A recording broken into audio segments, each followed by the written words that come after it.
Okay, it is your brother, Richard Relaford, aka Rich Rail, founder, president of this movement, Mission One Race. We are uniquely the same. Everyone gets to love. We can transform. We don't believe that we cannot, and we need to.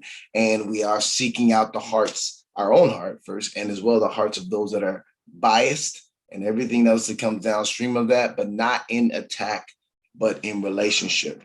And we are going to hit quickly. I solo there's some irony in that. I'm going to have a short conversation with you and really just a moment, right? Because we're having a conversation together, and it's not about lecturing in this posture at all. I don't want rhetoric to ever for you to feel like we are just talking. There's so many other things that we're doing that are action and collecting, bringing folks together, creating content to be consumed and enjoyed, experiences, all those other things. But at times, it's important for us to lead out in maybe some thought-provoking, humble conversation around this long-term, lifetime journey towards oneness. And knowing that that also means and implies that justice, that equality, equity, right? That changing and transforming individuals and institutions in this country and beyond are necessary. But we started that trip, this journey specifically, for at least this year's version of it, because we did this. This is the second annual. We did this last year in 2021 and 2020 on July 3rd. Technically, we counted down to July 4th and said, "Happy birthday, the United States of America," and said, "You have a great vision and concept. Let's see if we can walk this out and let's make a choice." 8 days to choose in all different levels of being we the people of the United States of love, not hate. And here we are in the midst of the eighth principle of Mission One Race, actually the seventh principle of the total of eight, love. So we went through understand for 8 days. We've been walking through for 7 days, 8 days. We have one more tomorrow. Understand, forgive, relate, heal, connect, reconcile, love, and tomorrow will be act.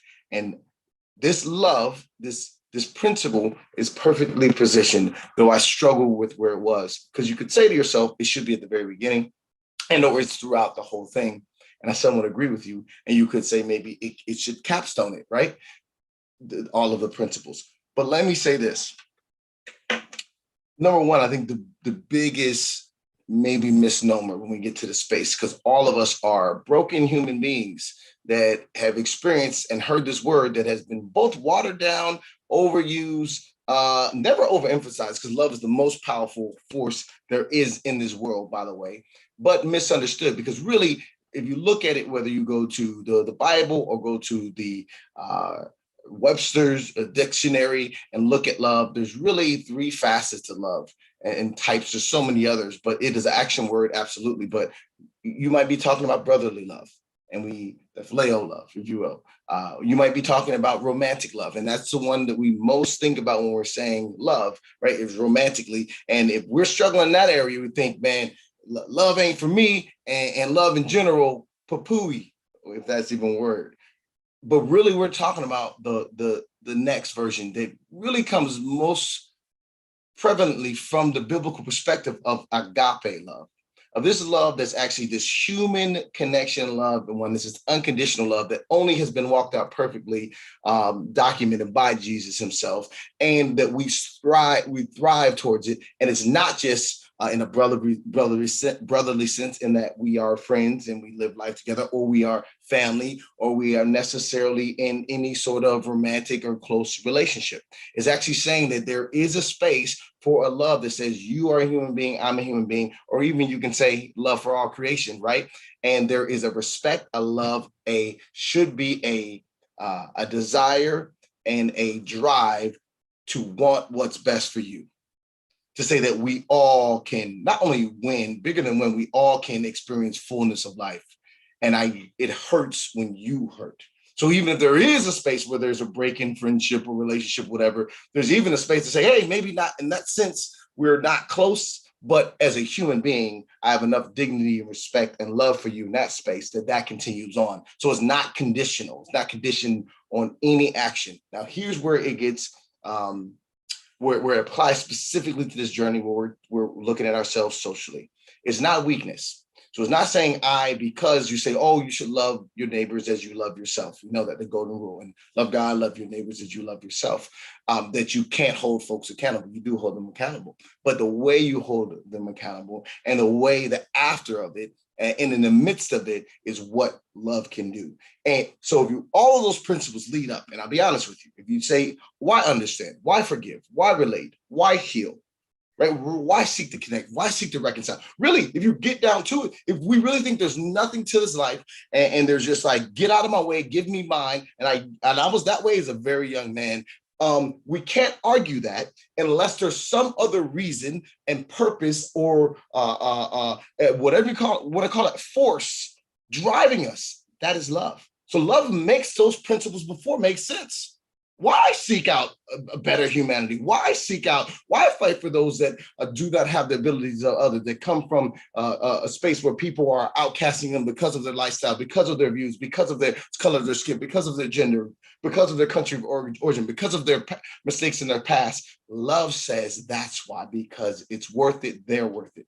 Love also fuels us when we look at the false degrees of separation. If you dive into our curriculum or a part of our WIN community, there will be an invite for that. You will see that we talk about all these false degrees of separation and say that though we can differ extrinsically in all these, that does not change my love for you, and that does not change the value that you have as a human being and a creation.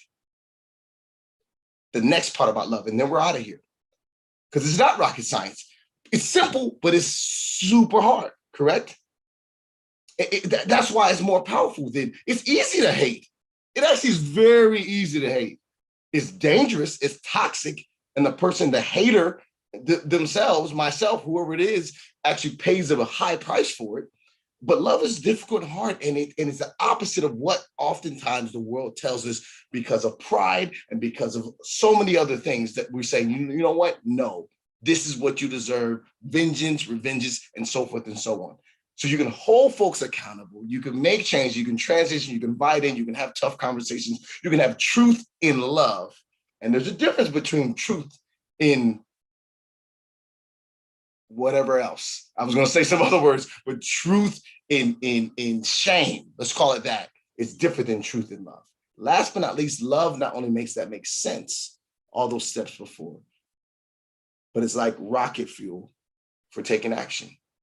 You cannot look at someone starving, someone being beaten, someone being hated, outcasted, misunderstood, disrespected, say, I love them, and just go about our business and or be a part of it, for goodness sakes.